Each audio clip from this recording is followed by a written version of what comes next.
estudiar la palabra de nuestro Dios y vamos a continuar ahí en el libro de Apocalipsis. Vamos a abrir nuestras Biblias en el libro de Apocalipsis y por ahí entiendo, hermanos, que nuestro hermano Jorge había compartido las clases del capítulo 2 y 3 con ustedes. Entonces vamos a analizar el capítulo 4 en esta noche. Si ya tienen ahí la Biblia, hermanos, ahí la escritura en Apocalipsis capítulo 4, vamos a dar lectura. Dice la palabra de nuestro Dios, hermanos, de la siguiente manera: después de esto miré, y he aquí una puerta abierta en el cielo. Y la primera voz que oí, como de trompeta hablando conmigo, dijo: sube acá y yo te mostraré las cosas que sucederán después de estas. ¿Sí se escucha, hermanos? Sí. Muy bien. Dice: y al instante yo estaba en el Espíritu, y aquí un trono establecido en el cielo, y en el trono uno sentado. Y el aspecto del que estaba sentado era semejante a piedra de jaspe y de cornalina, y había alrededor del trono un arco iris semejante en aspecto a la esmeralda. Y alrededor del trono había 24 tronos, y vi sentados en los tronos 24 ancianos, vestidos de ropas blancas con coronas de oro en sus cabezas. Y del trono salían relámpagos y truenos y voces, y delante del trono ardían 7 lámparas de fuego, las cuales son los 7 espíritus de Dios. Y delante del trono había un mar de vidrio semejante al cristal, y junto al trono y alrededor del trono 4 seres vivientes llenos de ojos delante y detrás. El primer ser viviente era semejante a un león, el segundo era semejante a un becerro, el tercero tenía rostro como de hombre, y el cuarto era semejante a un águila volando. Y los 4 seres vivientes tenían cada uno 6 alas, y alrededor y por dentro estaban llenos de ojos, y no cesaban día y noche de decir: Santo, santo, santo es el Señor Todopoderoso, el que era, el que es y el que ha de venir. Y siempre que aquellos seres vivientes dan gloria y honra y acción de gracias al que está sentado en el trono, al que vive por los siglos de los siglos, los 24 ancianos se postran delante del que está sentado en el trono y adoran al que vive por los siglos de los siglos, y echan sus coronas delante del trono, diciendo: Señor, digno eres de recibir la gloria y la honra y el poder, porque tú creaste todas las cosas y por tu voluntad existen y fueron creadas. Muy bien, hermanos. Entonces, hoy reanudamos las clases en este capítulo 4, hermanos. En este capítulo 4, que también es un capítulo, hermanos, conocido como el capítulo de las señales simbólicas. Y quiero, hermanos, decirles que el apóstol Juan continuamente va a estar usando señales, va a estar usando símbolos en este libro para enseñarnos. Pero quiero decirles, hermanos, que los símbolos siempre van a ser inferiores a la realidad de los hechos y a la realidad de las cosas. Quiero que tengamos eso en mente, hermanos, porque fíjese que cuando el Señor le dice a Juan, hermanos, lo que él debe de hacer, lo que él va a realizar, después en el capítulo 4, cuando comenzamos la lectura y después de haber visto, hermanos, el mensaje que Dios da a cada una de las iglesias, dice la Biblia, hermanos: después de esto miré. Y nos detenemos ahí un poquito, hermanos, porque vamos a tratar de leer y analizar cada una de las frases que aquí nos presenta el capítulo 4. Después de esto miré. Estamos, hermanos, viendo al apóstol Juan, que se le dijo, hermanos, tres cosas importantes. Primero se le dijo, escribe en un libro lo que ves, ¿sí? Las cosas que son. Y tercero, las cosas que sucederán después de estas. Y en este capítulo 4, hermanos, encontramos o empezamos con esta tercera sección de las cosas que sucederán después de estas. Es decir, después de que Juan, hermanos, vio aquella visión en el capítulo 1 y tomó nota, hermanos, y hizo las cosas tal y como se le dijeron. Y las cosas que son, hermanos, nos hablan de la realidad espiritual de la iglesia en aquellos momentos.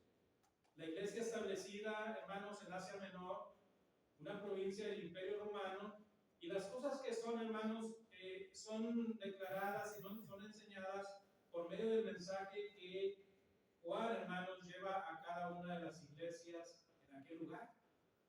Y ya lo vieron ustedes con el hermano Jorge, ¿verdad? El mensaje, hermanos, a Éfeso, que es el primer mensaje, pues era una iglesia fuerte, una iglesia poderosa, una iglesia que estudiaba, hermanos, que trabajaba. Una iglesia, hermanos, que tenía la doctrina, que adoraban a Dios, pero que, hermanos, llegó un momento que tal vez se habían envanecido la iglesia y hacían las cosas motrizmente, habían dejado el primer amor, es lo que les reprocha ahí el Señor a la iglesia en Éfeso. Y así, hermanos, le va diciendo en ese mensaje a la iglesia, las 7 iglesias. Ahora déjenme decirles, hermanos, que esas 7 iglesias, el 7 en la Biblia es el número perfecto. Y esas 7 iglesias en Asia, ese 7 perfecto nos habla de la iglesia hoy en día. La iglesia hoy en día, así como el Señor está en medio de los 7 candeleros en aquel tiempo, hoy el Señor está en medio de la iglesia. Y está viendo, hermanos, y está analizando lo que nosotros hacemos, lo que hay en nuestra mente, en nuestro corazón, y cómo estamos orando a nuestro Dios. Entonces dice la Biblia, después de esto miré, o sea, Juan, hermanos, va a recibir dentro de lo que él tiene, de lo que él se le ha dicho, va a recibir, hermanos, cosas que le están siendo reveladas. Dice, y aquí una puerta abierta en el cielo. Fíjense que Juan, hermanos, se detiene, contempla, y lo que ve Juan, hermanos, es que hay una puerta abierta en el cielo. ¿Y eso qué indica, hermanos? Una puerta abierta, ¿qué indica, hermanos? Un acceso. Un acceso, que es un lugar donde podemos entrar. Juan estaba viendo una puerta abierta, era la oportunidad que Juan, hermanos, tenía, porque el Señor le estaba haciendo una invitación. Miren, después de esto miré, y hay una puerta abierta en el cielo, y la primera voz que oí, como de trompeta, hablando conmigo, ¿qué dijo, hermanos? Sube acá, y yo te mostraré las cosas que sucederán después de estas. Ahí está, hermanos, el punto de partida de esta tercera etapa de lo que contiene el libro de Apocalipsis, prácticamente desde el capítulo 4. Entonces, hermanos, hay una puerta abierta, y eso es un sinónimo, hermanos, de que Juan, hermanos, podía pasar, porque ya leyendo el versículo, está recibiendo una invitación de Dios, hermanos, y una invitación específica de ir y estar con Él en el cielo. En el mismo cielo, hermanos, va a estar ahí Juan. Y hermanos, yo veía esto y decía, bueno, es por ejemplo cuando usted visita a alguien, hermanos. Cuando usted visita a alguien y llega a aquella casa y está teniendo una plática con una persona, pero esa persona nunca le dice, entra. ¿Sí? Le está diciendo del barandal para allá y usted en la calle, le está diciendo, está platicando con ella, pero la puerta está cerrada. Aunque sea una plática muy amena, usted no puede entrar porque no están brindando la entrada. Sin embargo, a Juan, hermanos, lo que ve es una puerta abierta y lo que va a escuchar es la invitación del Señor. Y note esto, dice, y la primera voz que oí, como de trompeta, hablando conmigo. Note esto, que la primera voz que oí. Y esto, hermanos, es lo que Juan escuchó en Apocalipsis capítulo 1, versículo 10. Esa es la primera voz que oyó Juan cuando estaba diciendo Juan, yo, vuestro hermano y copartícipe vuestro en las tribulaciones, en el reino y la paciencia, en la paciencia y el reino de Jesucristo, dice cómo estaba el apóstol Juan en ese momento, en el capítulo 1. Y hermanos, cuando estaba el apóstol Juan en esa situación, dice que escuchó una voz detrás de él. Y cuando él se volvió, hermanos, para ver quién hablaba con él, Juan describe aquella maravillosa visión que tuvo del Señor. Bueno, esa primera voz que oí y que hablaba con él, es la voz que le está diciendo, ven y sube acá conmigo, y yo te mostraré las cosas que sucederán después de esta. Hermanos, vemos prácticamente una conversación. Hay una conversación aquí, hermanos, entre el apóstol Juan y el Señor. Fíjense que están platicando ellos una plática muy especial, una plática, hermanos, extraordinaria, porque es el mismo Señor que le está invitando ¿a dónde? Al cielo. Le está invitando, hermanos, al cielo mismo. Un cielo, hermanos, que va a describir ahí también el apóstol Juan. Un cielo hermoso, un cielo maravilloso, un cielo donde vamos a empezar a ver esos símbolos que utiliza el apóstol Juan, hermanos. Pero podemos entender, hermanos, que hay una plática muy amena entre el Señor y Juan, y le dice, ven, porque ya que estés acá conmigo, yo te voy a mostrar las cosas que van a suceder después. Y esas cosas que van a suceder, solamente el Señor sabe, hermanos, cuándo van a suceder. ¿Cuándo va a pasar eso que le está diciendo el Señor al apóstol Juan? Y hermanos, yo quiero hacer un paréntesis aquí. Yo quiero hacer un paréntesis porque esas cosas que sucederán después no es algo, hermanos, que ya haya pasado por el tiempo en que Juan escribió este libro, sino es algo, hermanos, que aún no sucede. Déjenme explicarles. Que vayamos otra vez a Apocalipsis capítulo 1 y vamos a leer el versículo 1 y el versículo 3. Vamos a hacer una anotación aquí. Fíjense lo que dice: la revelación de Jesucristo que Dios le dio para manifestar a sus siervos, ¿qué, hermanos? Anote eso, las cosas que deben de suceder pronto. Las cosas que deben de suceder pronto. Ahora versículo 3 dice: bienaventurado el que lee y los que oyen las palabras de esta profecía y guardan las cosas en ella escritas. ¿Qué más, hermanos? Porque el tiempo está cerca. Fíjense, hermanos, cuando nosotros leemos este pasaje o estos pasajes de que el Señor dice las cosas van a suceder pronto y el tiempo está cerca, en realidad, hermanos, necesitamos entender que la Biblia nos está hablando, no nos está diciendo de un límite o de un periodo de tiempo. No. Este mensaje, hermanos, nosotros sabemos que el tiempo para Dios no existe. Dios es eterno. Y Pedro dijo que para el Señor un día son como 1000 años y 1000 años como un día.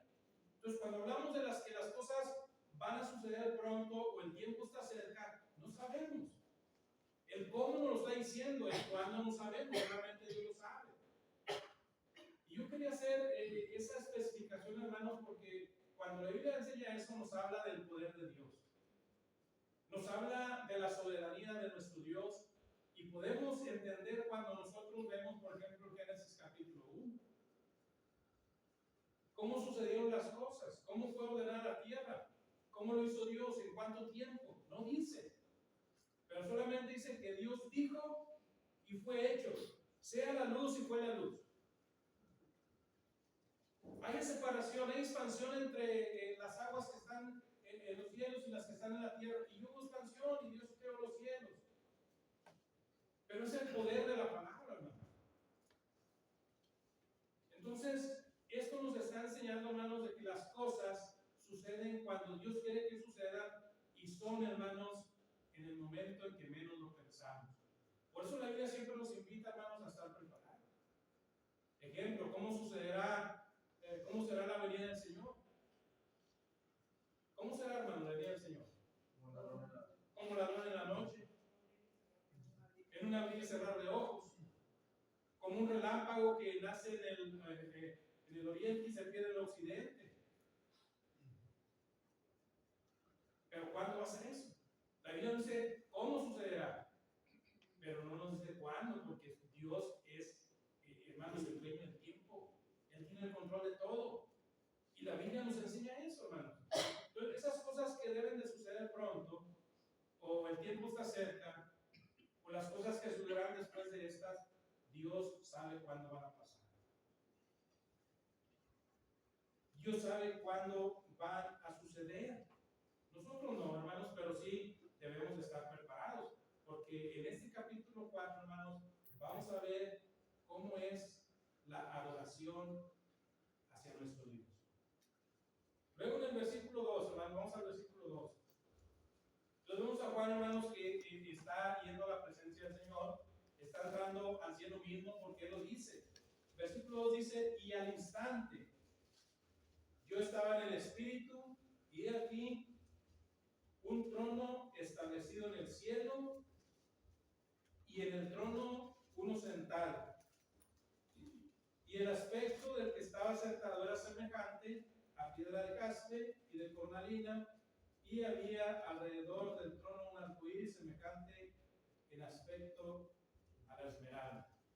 Ahí nos dice Juan, hermanos, que cuando él recibió ese llamado, cuando escuchó esa voz que le decía, ven, sube acá y yo te mostraré, dice Juan que al instante, hermanos, que en ese mismo momento yo estaba en el Espíritu. Yo estaba en el Espíritu. Yo quisiera, hermanos, definir eso. Cuando la Biblia habla, yo estoy en el Espíritu, recordamos que Juan ya lo había mencionado en el capítulo 1 también. Pero aquí es un suceso diferente. Aquí es un evento muy diferente al que Juan menciona que él estaba en el Espíritu en el día del Señor. Y dijimos en el capítulo 1 que el día del Señor pudiera ser, hermanos, que Juan se estaba refiriendo y estaba recordando los días de reunión en Éfeso donde estaba su membresía.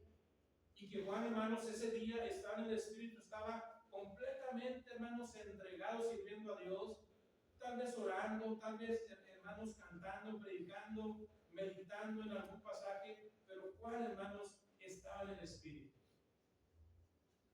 Pero aquí, hermanos, es una cosa, algo diferente, completamente diferente, porque Juan está en el Espíritu y dice que está en el cielo, hermanos. ¿Y cómo llegó Juan al cielo? ¿Cómo podemos pensar hermanos, que Juan estaba en el cielo? Bueno, dice la Biblia que estaba en el Espíritu, ¿verdad? No nos dice que estaba totalmente Juan allá. La Biblia no revela eso, le dice que estaba su cuerpo allá en el cielo. Entonces, ¿dónde estaba Juan, hermanos? ¿Cómo llegó Juan hasta allá?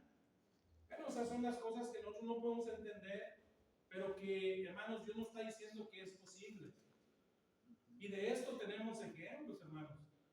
Tenemos ejemplos, por ejemplo, cuando nosotros vemos en la segunda de los Corintios capítulo 12, cuando el apóstol Pablo dice que él había venido a las visiones y a las revelaciones de nuestro Señor Jesucristo.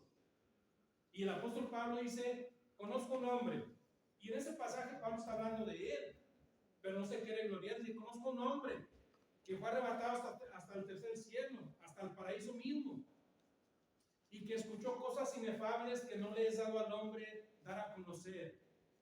Fíjese, también Pablo estaba en el Espíritu, porque note que en el versículo 4 Pablo dice, si en el cuerpo, no lo sé. Si en el Espíritu, no lo sé, Dios lo sabe. Ya sea en el cuerpo o en el Espíritu, no lo sé, Dios lo sabe, pero yo estaba en el paraíso. Ese es un asunto de Dios, hermano. Es un asunto de Dios. Y a diferencia, hermanos, a Pablo se le dieron a conocer cosas inefables, pero no se le permitió revelarlas. Aunque hubo visiones y revelaciones, a él no se le permitió, hermanos, revelarlas al hombre. En comparación a Juan, se le dijo, escribe un libro.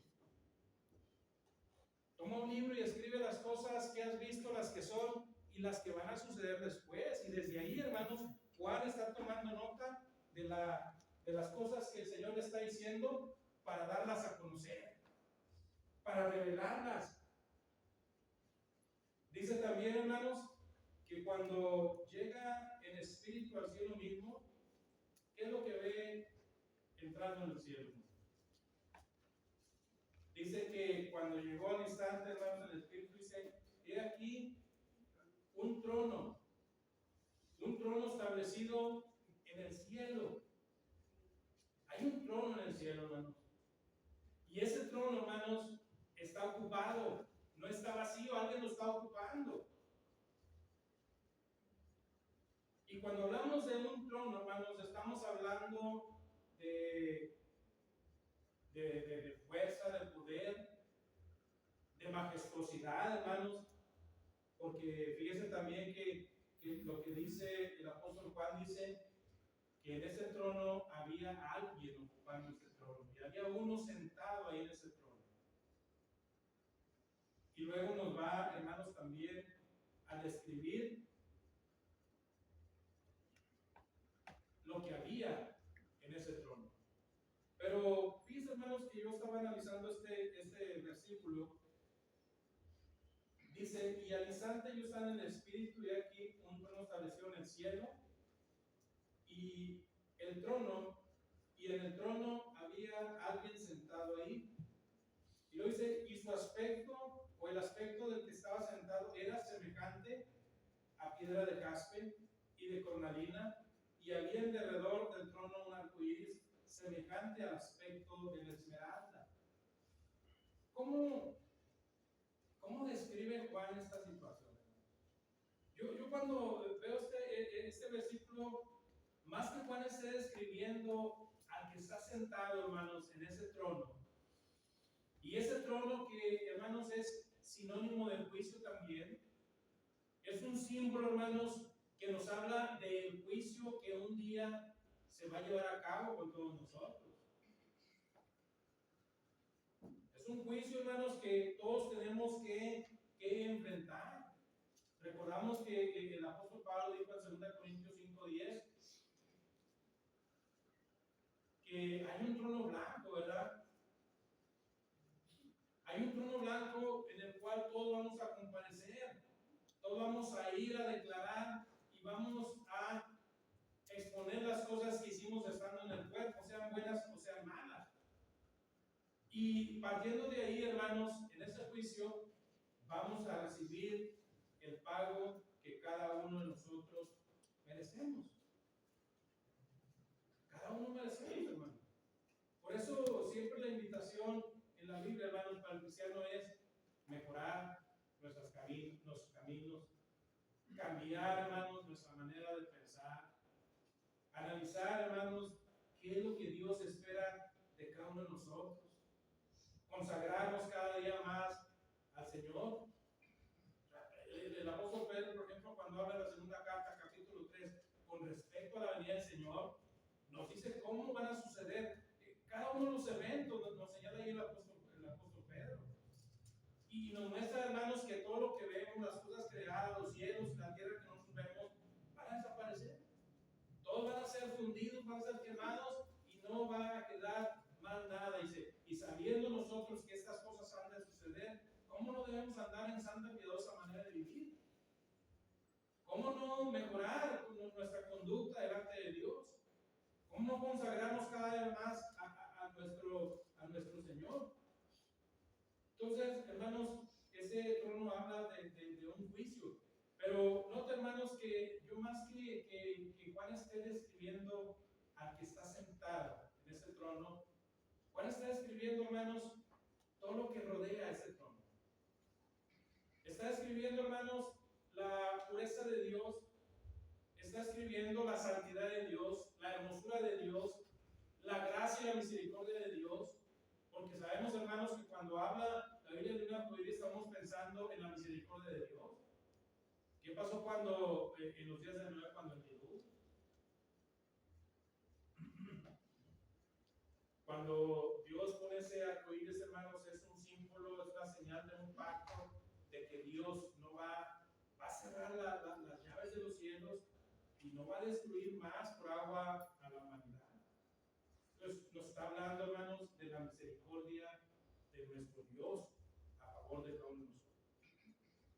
Cuando nosotros, hermanos, vemos la apariencia o las cosas que está describiendo el apóstol Juan, estamos pensando, hermanos, en esas piedras preciosas, la piedra de jaspe, hermanos, una piedra de un color intenso, un color rojo, marrón intenso. Estamos hablando, hermanos, de la cornalina que va de colores naranjas a color, hermanos, púrpura. Estamos hablando de cosas, hermanos, hermosas, de cosas que llaman la atención. Luego, hermanos, dice también que no solamente estaba un trono y uno sentado en ese trono, sino también Juan, hermanos, en el versículo 4, ¿qué es lo que ve también?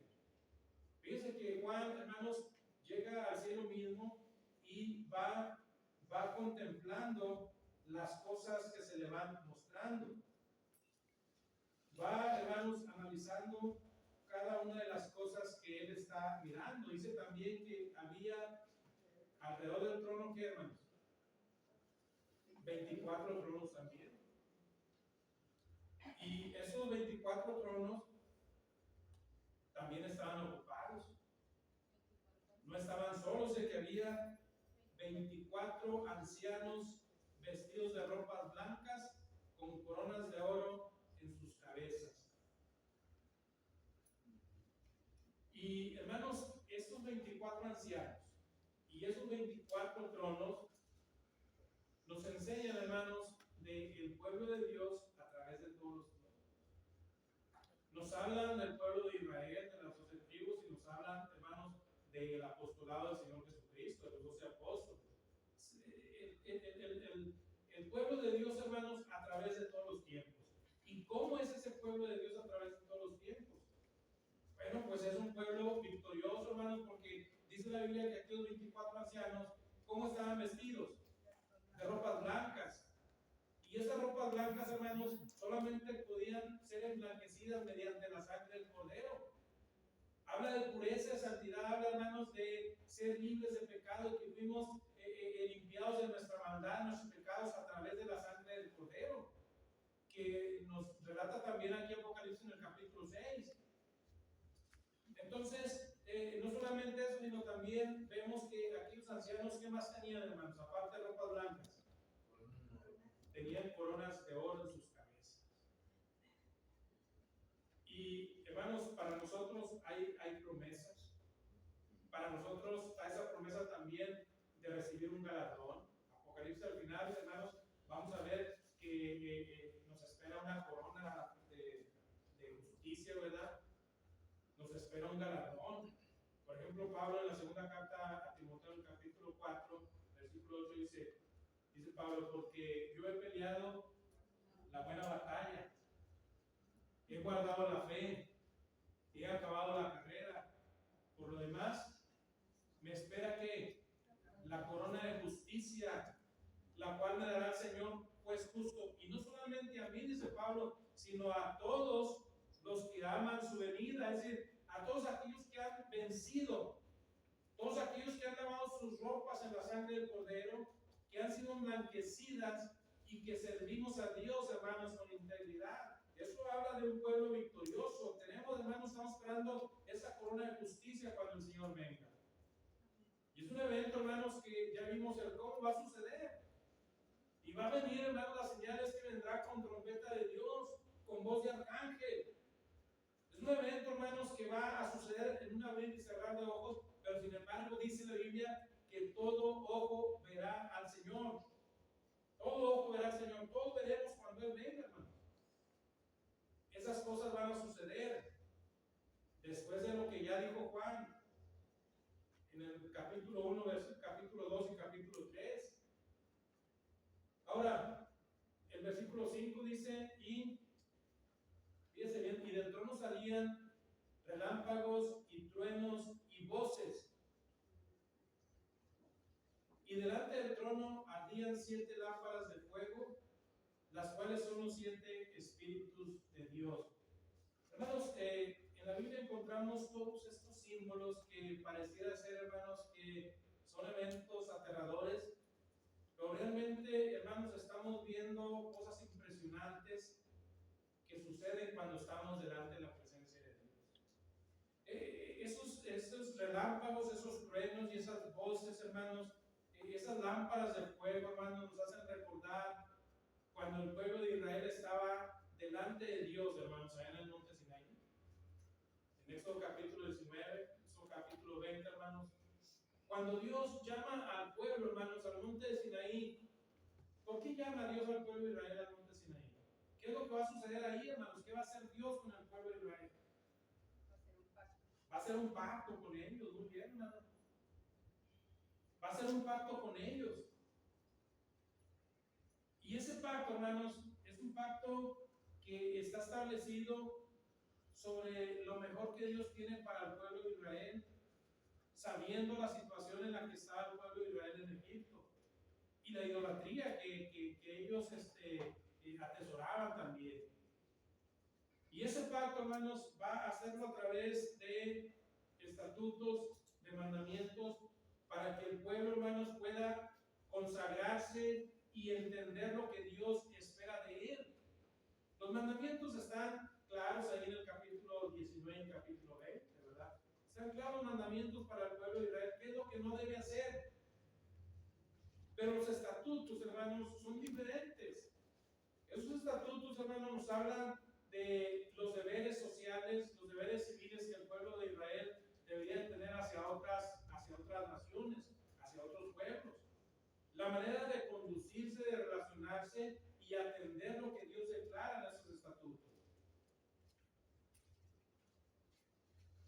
Dios va a mostrar, hermanos, su misericordia hacia pueblos olvidados, hacia huérfanos, hacia viudas, a través del pueblo de Israel. Entonces, ese pacto, hermanos, en ese momento, cuando Dios los llama para que suban, ¿cómo estaba el monte, hermanos? ¿Cómo estaba el monte cuando Dios llamaba al pueblo de Israel? Era, hermanos, la voz que se oía como de bocina, que Moisés dice que estaba temblando y asustado y que no podía escuchar más ese sonido. Y los que vivían le decían a Moisés: ven tú y habla con el Señor, no subamos nosotros. Pero Dios, hermanos, también advertía hasta dónde, hasta qué límite debería llegar el pueblo de Dios. El que rebasa estos límites va a ser traspasado por largo. Sea hombre o sea bestia, va a morir. O sea, Dios va a hacer un pacto, pero Dios está señalándole límites, hermanos, al pueblo. Y esos estatutos, esos mandamientos, le van a servir al pueblo, hermanos, en su andar por el desierto para servir a Dios. En ese peregrinar, hermanos, el pueblo iba a detenerse donde Dios le marcara el camino, donde Dios le dijera detente, y en ese instante el pueblo iba a levantar, hermanos, un tabernáculo para adorar a nuestro Dios. Lo hace, hermanos, de una manera extraordinaria, de una manera ordenada. Y, hermanos, esta parte del capítulo 4 nos habla de cómo debemos nosotros prepararnos para adorar a nuestro Dios. Dice también que delante del trono había como un mar. No era un mar, dice, era como un mar. Otra vez está usando un símbolo. Había como un mar de vidrio semejante al cristal. Y junto al trono y alrededor del trono, note esto, había 4 seres vivientes llenos de ojos delante y detrás. 4 seres vivientes. El primer ser viviente describe que era como un león, el segundo semejante a un becerro, el otro a un hombre, el otro, hermanos, semejante a un águila. Y cuando usted y yo leemos estos versículos, decimos, bueno, ¿qué es lo que me quiere decir Dios con esto? ¿Qué es lo que me dice Dios? Que había 4 seres vivientes. Entiendo que había un trono y que había alguien sentado en ese trono y que es Dios el que está en ese trono y que Dios va a juzgar desde ese trono. Y veo al pueblo de Dios representado en los 24 tronos. Pero ¿esto qué me dice? Bueno, esos seres vivientes, hermanos, son criaturas celestiales, no son monstruos, son criaturas celestiales que van a adorar a Dios y que tienen un entendimiento y que tienen una sabiduría y que tienen una visión mayor a la que nosotros pudiéramos tener o que pudiéramos pensar. Por eso, hermanos, cuando el cristiano falla al adorar a Dios, cuando nosotros fallamos al adorar a Dios, fallamos por dos cosas. Porque nos falta visión y nos falta entendimiento. Estos seres vivientes, hermanos, estaban dotados de sabiduría, de entendimiento, y eso que tenían ojos por todos lados, hermanos, habla de la visión que tenían para servir a Dios, para adorar a Dios. Dicen los cuatro seres vivientes, versículo 8, tenían cada uno 6 alas y alrededor y por dentro estaban llenos de ojos. Y no cesaban, fíjese bien lo que hacían estos seres vivientes. ¿Qué dice ahí? No cesaban día y noche de qué, hermano? De decir, santo, santo, santo. Fíjense, hermanos, la declaración que estos seres vivientes hacían. Hermanos, cuando en el lenguaje hebreo nosotros escuchamos una doble repetición de una palabra, nosotros estamos entendiendo el énfasis que se hace sobre algo o sobre alguien. Por ejemplo, cuando yo digo, hermano Chuy, tú eres bueno para cantar, Chuy, eres bueno, muy bueno para cantar. Yo estoy haciendo un énfasis sobre el hermano Chuy por su forma de cantar, porque es bueno para cantar, porque ese canto nos enseña, hermanos, a adorar a nuestro Dios. Sin embargo, cuando hay una triple repetición, hermanos, nos está hablando de algo superlativo, de algo que denota, hermanos, la infinita santidad que tiene nuestro Dios, que no hay nada semejante a la santidad de Dios, y que Él es el único, hermanos, que merece toda la honra y toda la gloria y todo el poder. Es lo que declara ahí el apóstol Juan, hermanos. Fíjese todo lo que está viendo Juan, hermanos, cuando sube a la presencia de nuestro Dios. Santo, santo es el Señor Dios Todopoderoso, el que era, el que es y el que ha de venir.